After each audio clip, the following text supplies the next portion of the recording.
My kid's daddy was denying my baby.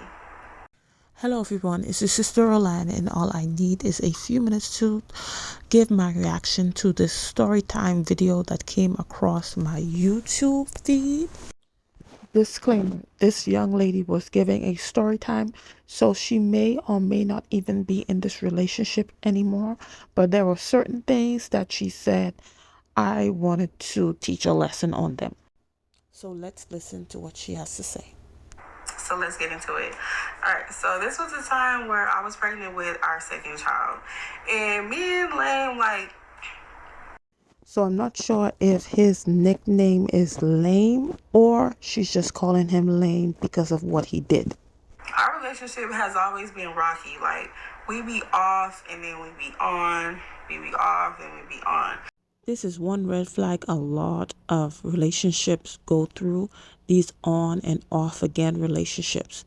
When somebody really wants to be with you, it's not going to be on and off. They are going to be with you. Though you may have issues, may have conflicts, but you still going to be together. And with these on and off again relationships, you would think that, they would not have children together because they really don't want to be together. But there are children in the midst of this confusion, basically. But we never dealt with anybody when we were off, or so I thought. Like I've never dealt with anybody else when we were off. You were not dealing with anybody else when you guys were on and off. However, in his case, that was not it, because he probably went off with you and was on with somebody else. When we were off, Lane would go stay with whoever. He probably go stay with his mama. He probably go stay with a friend. So here's another red flag.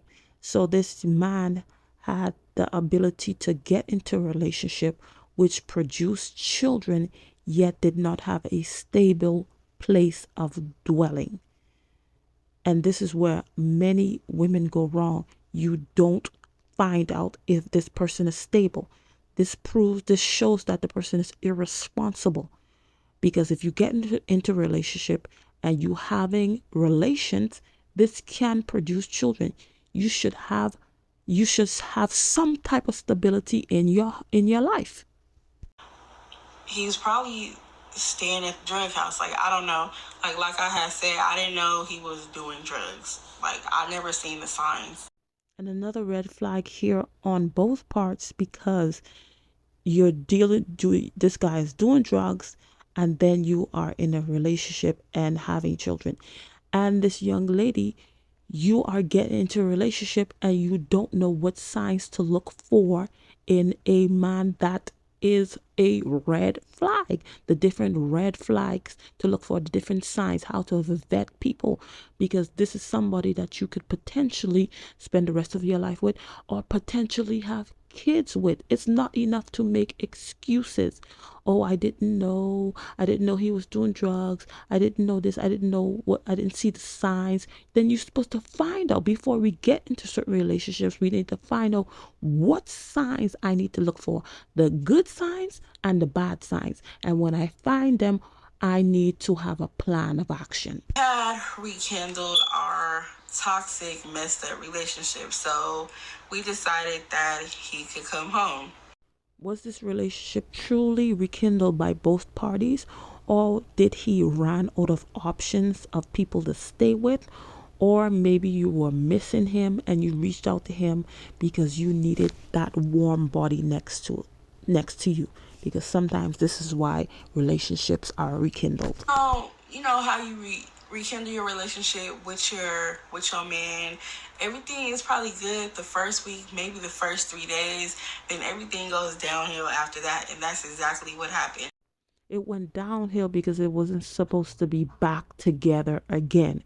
You're trying to stick stuff back together with glue or with paste or whatever it may be, but it's broken and it was not supposed to be back together again.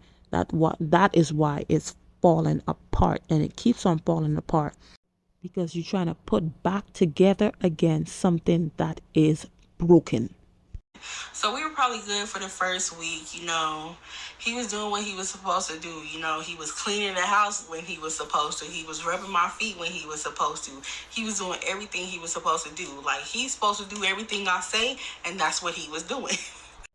So with this part of the video, even though later on she said that, it's not like he was my slave, but in reality you were kind of treating you were actually treating him like a slave, because you tell him to do this, you tell him to do that. So he's probably just going back to you because all of his options are not viable. He doesn't have any viable options, so he comes back with you. He knows he has some place to stay. He could get sex and stuff like that and food until he gets tired of you because of you telling him what to do. You emasculating him. Yeah, I think that's how it's supposed to be with every relationship. Like, he enjoyed doing for me, and that's what I liked about him. Maybe that's why we stayed together for so long. No, ma'am, you enjoyed what he did for you. However, he did not enjoy those things, because if he did, he would not be on and off again with you. He would stay there because he loves to cater to you. And when you are in a relationship, not only are you supposed to enjoy when the person, caters to you, takes care of you, you too supposed to take care of that person and cater to them so that they can enjoy it also. Where I pull up to the front entrance of the store, and I was just like, "Get out! I'm a park." So before this clip, she had explained that he just found a card and then he overreacted, which is typical in on and off again relationships. When the person wants to leave, they have another option that's waiting. So they pick fights for menial things that doesn't even make any sense because they got to go. And another thing, a man is wired to be respected. He cannot tolerate disrespect. This is why it's so crucial to vet a man.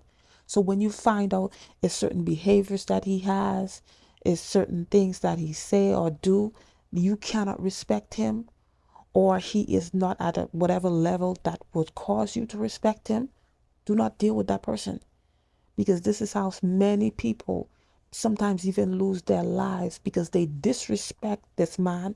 He doesn't know how to handle it because he has no emotional intelligence.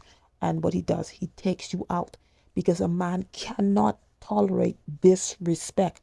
You talking to him any kind of way, you doing stuff, you commanding him. That's not good. He hops out. Yo, I pulled off and took my ass home. Like, you got me messed up. Since this is a story time, I would hope that she's not dealing with this man anymore. And if she is, we as women need to understand men are not as forgiving as we are as women. You know, most women, we are forgiven, especially if we really like the person, or we are in love with the person, or we care about the person. We are very forgiving. However, men are not that way. First of all, she told him in a very rude way, because she said she was mad, to get out, she's going to park, and then she proceeds to drive off. He has recorded that for you. In the book of his get backs, he has written what you did to him, and he's plotting to get you back, because men do not forgive so easily. Lame is over here. He's bothering me. He won't leave my house. And my dad, he hate Lame. So my dad, he called. I gave him my neighbor's phone number. So he called my neighbor and was like, he started going off on my neighbor. So he had the neighbor put Lame on the phone. He cussed him out so bad, y'all. He cussed him out. And this is how a lot of women put their loved ones, especially the men, in harm's way, by using them as guard dogs to go sick on people. So whenever they encountered some type of conflict, instead of contacting the authorities or reaching out to somebody who's in charge or try to fix it themselves, they call a father, a brother, a cousin, or somebody like that that they know may have a problem with the person, or they know this person is willing to do anything for them. They're there to protect them, and that's how they put their loved ones in harm's way. As many people have lost their lives, many people have gone to jail because of things like that. You was living it up with this man, though you knew your father did not approve of your relationship, but you still dealt with him. But as soon as you have an issue with your baby daddy, then you call your father saying, "Oh, he don't want to leave me alone," and then you put your father in harm's way. Yes, maybe he's lame, he's not going to do anything, but you may encounter, if you're so used to doing, if you have a habit of doing this, you may go into another relationship and do the same thing, and the result is deadly.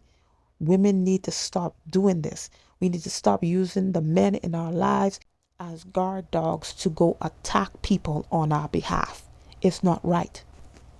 Because who are you to deny my child? You act like you some wealthy rich nigga or something. I gotta pin a baby on you. Like, who are you? He is the man that you were in a relationship that produced two children.